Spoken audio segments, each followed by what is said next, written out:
इनसे वो ट्रेस हुई। उसके अलावा हमारे रिसेंट एक वकूआ हुआ था हाउस रॉबरी का, बागबानपुरा थाने के अंदर ही, वो वारदात इन्होंने मानी और बेसिकली उधर से हमारी लीड चली थी।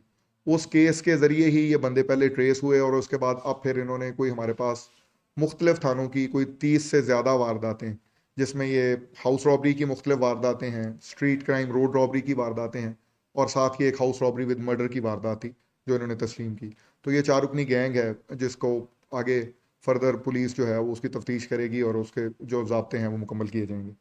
इसके साथ साथ जो एक और इम्पॉर्टेंट हमारे पास केस हुआ था, हमारे पास एक इनिशियली 324 का एक एफआईआर दर्ज हुई थी थाना बागबानपुरा में, जो कि बाद में बंदे की डेथ हो गई और वो 302 में कन्वर्ट हुआ।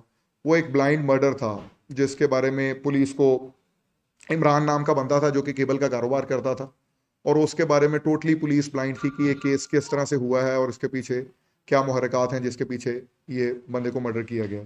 जब उसको मजीद उस केस को टटोला गया, उसके अपने मोबाइल को और उसकी टेक्निकल एनालिसिस, उसकी सीडीआर चेक की गई, तो उसमें पता लगा कि उसका अपना एक मुलाजिम था जो दानियाल नाम का मुलाजिम था, जो उसकी ही वहाँ पे केबल का जो वो कारोबार करता था उसके पास मुलाजिम था।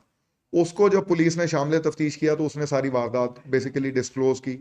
उसको बेसिकली 20,000 रुपए की ज़रूरत थी और उन 20,000 का उसने तकाजा पहले अपने मालिक से भी किया। जब उसको वो 20,000 नहीं मिले तो इसका मालिक जो है वो इजी पैसे का, ये केबल वाला, उसको पैसे जो आते थे वो इजी पैसा के थ्रू आते थे, और उसमें बायोमेट्रिक जो है वो जो उसकी भी बायोमेट्रिक थी और उसके उस मुलाजिम की बायोमेट्रिक थी। तो डेली बेसिस पे कैश की ट्रांजैक्शन जो है वो फ्लोज होते रहते थे। तो उस वजह से उसे ये उम्मीद थी, उसने बेसिकली वकूआ इस तरह से किया कि अपने भाई को उसने साथ मिलाया जो कि कबाड़िए का काम करता था, दानिश नाम का, और उन दोनों ने मिलकर प्लान ये किया कि हम उससे ये मोबाइल अपने मालिक से स्नैच करेंगे, उसके बाद वो 20,000 जो उसे चाहिए थे वो लेंगे और उसके बाद उनका मसला हल हो जाएगा। लेकिन उसमें हुआ ये कि जब उन्होंने ये वारदात मोबाइल स्नैच करने की कोशिश की तो उस टाइम पे मुजाहमत हुई और उन्होंने फायर कर दिया। उसके बाद इस चीज को मजीद तकवीत इससे भी मिली कि जो 20,000 रुपया जो उनका प्लान था वो भी एविडेंस में डॉक्यूमेंट के थ्रू प्रूव हो गया कि वो 20,000 उसके बावजूद उन्होंने बाहर जाके निकलवाया। यानी उन्हें आइडिया नहीं था कि इस तरह से बंदे को फायर लग गिर चुका है या बंदे की डेथ हो चुकी है। तो ये एक बहुत इंपॉर्टेंट केस था जो डीएसपी मंसूर और इनकी टीम ने, बागबानपुरा इंचार्ज गुलाम मुर्तजा ने, इन्होंने इस केस को, जो कि बहुत ही कम अरसे में हमने इसको ट्रेस किया। तीसरा हमारे पास एक बहुत इंपॉर्टेंट जो केस था कि हमारा अपना एक पीसी का पुलिस कांस्टेबल था जो कि यहाँ पे तैनात था, उसकी अल्लाह सुबह यहाँ पे डेथ हो जाती है। वो पहले जख्मी होता है, उसके बाद उसकी कुछ टाइम बाद डेथ हो जाती है, एक्सीडेंटल एक्सीडेंट के जरिए वो डेथ होती है। लेकिन वो ट्रैक्टर ट्रॉली जिसने उसको हिट किया था उसका कोई आइडिया नहीं हो रहा था कि वो किस तरह से है। उसको विद इन 24 आवर्स पुलिस ने उस ट्रैक्टर ट्रॉली को मुख्तलिफ सीसीटीवी फुटेजेस की मदद से उसका नंबर ट्रैक किया और उसके बाद उस ट्रैक्टर के मालिक को अरेस्ट किया। उसमें बेसिकली ये था कि वो सरिये लेके जा रही थी ट्रैक्टर ट्रॉली, उसके पीछे कोई रिफ्लेक्टर वगैरह उस तरह से नहीं लगे हुए थे कि जिसके जरिए ये पता लग सके कि इसके ऊपर कोई चीज़ लोडेड है। तो वो अनफॉर्चुनेटली हमारा एक पुलिस कांस्टेबल है वो उसकी जाद में आके शहीद हो गया। इसके साथ साथ हमारे पास जो एक बहुत इंपॉर्टेंट केस था वो बाटापुर में हमें कुछ दिन पहले 12 रबीउल अव्वल की सुबह को एक बंदा शराज नाम का लड़का है जिसकी 17 साल उम्र है, वो अपने घर से निकलता है और वो शाम तक अपने घर वापस नहीं आता। उसके बाद उसके घर वालों को इस चीज़ की तशवीश लायक होती है तो वो थाना बाटापुर में रिपोर्ट करते हैं। उसी रात को लेट नाइट थाना बाटापुर में एफआईआर 365 की रजिस्टर हो जाती है।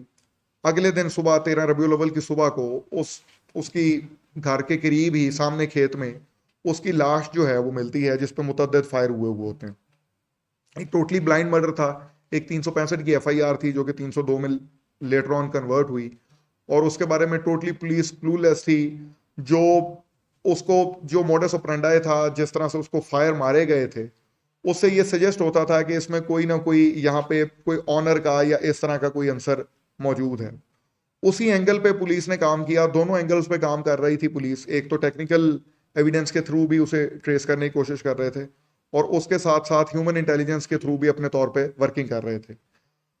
उसको जब मजीद आगे चलाया गया केस को तो पता लगा कि इसका एक दोस्त है अब्दुल रहमान नाम का, जिसके साथ इसकी दोस्ती थी, और वो अब्दुल रहमान नाम का इसका जो दोस्त है आखिरी बार ये उसी के साथ देखा गया था।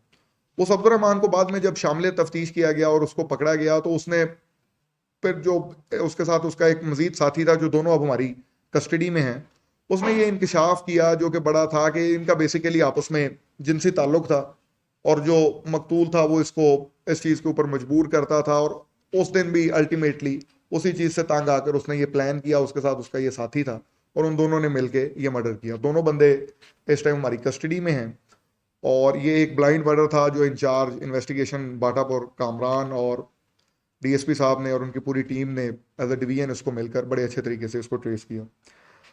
इसके साथ साथ हमारे पास मनावा में काफ़ी एक अवान ढाई वाला, जहाँ पे पुरानी भी दुश्मनियां चल रही हैं, उनके साथ साथ एक और वकूआ हमारे पास जो हुआ था, डबल मर्डर का एक बड़ा आंदोलनाक वकूआ था जो कि हुआ था, और उसमें पुलिस जो है वो बड़ी उसके अंदर कोशिश कर रही थी कि उन जो उसके अंदर कातिल है उनको अरेस्ट किया जा सके। तो उसके अंदर पुलिस ने 3 जो मेन मुलजिम थे, कैफ, जफर और उसके साथ साथ अली हसनैन, और चौथा जो एक 109 का मुलजिम था असगर, उन चारों को पुलिस ने अरेस्ट कर लिया है।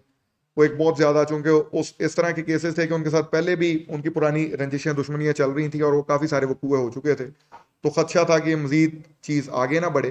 तो वो बड़े अच्छे तरीके से वो चारों बंदे जो हैं वो इंचार्ज इन्वेस्टिगेशन मनामा तनवीर ने अपनी टीम के साथ डीएसपी साहब की सुपरविजन में उस केस को बड़े अच्छे अंदाज से ट्रेस किया गया। इसके साथ साथ हमारे पास हरबंसपुरा थाने के अंदर 2 गैंग्स बहुत अच्छे, जिनसे कोई 30 लाख के करीब की रिकवरीज की गई हैं। इंचार्ज इन्वेस्टिगेशन हरबंसपुरा जमान ने अपनी टीम के साथ मिलकर, मोबाइल स्नैचिंग का एक्टिव गैंग था जो कि ना सिर्फ 356 की वारदातें करते थे, 352 की वारदातें भी वो करते थे, और उनको जो है वो पुलिस ने 2 गैंग्स को ट्रेस किया, 4 बंदे वो अरेस्ट किए हैं, और उनसे कोई 20 लाख प्लस की जो है वो पुलिस ने रिकवरी की है।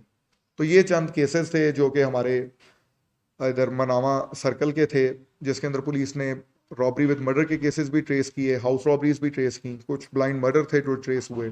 हमारे अपने पुलिस कांस्टेबल का एक वकूआ था, और जो स्ट्रीट क्राइम जो कि हमारा एक बड़ा मेजर इशू है, उसको कुछ इंपॉर्टेंट बंदों को अरेस्ट करके उसको कर्व करने की कोशिश की गई है। शुक्रिया।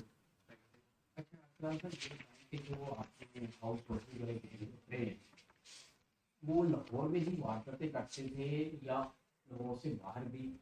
और ये भी जरा बता दें कि उनसे रिकवरी कितनी हुई है, और उनके और भी साथी हैं जिनकी गिरफ्तारी के लिए? अभी 2 से 3 उनके मजीद साथी हैं जिनके ऊपर पुलिस काम कर रही है, उनको अरेस्ट कर दी। इनकी ज्यादातर जो वारदातें हैं, इन्होंने इधर ही लाहौर के मुख्तलिफ डिवीजन्स में वारदातें, जिस तरह मैंने बताया कि जो रॉबरी विद मर्डर की वारदात है वो इन्होंने गुजरपुरा की हदूद में की थी। हमारी जो बेसिकली जिधर से हमें ये बंदे ट्रेस हुए वो हमारी अपनी बागबानपुरा थाने की हाउस रॉबरी की वारदात थी। तो ये हाउस रॉबरी की वारदातें करते थे, स्ट्रीट क्राइम में भी मुलविस थे, 392 की वारदातें जो रोड रॉबरी है वो ये करते थे, और लाहौर के अंदर ही ये गैंग एक्टिव था। इसके अंदर अब तक कोई इसके अंदर कोई 10 लाख के करीब की रिकवरी हो चुकी है, और मजीद रिकवरी के लिए भी पुलिस जो है वो कोशिश कर रही है। Thank you.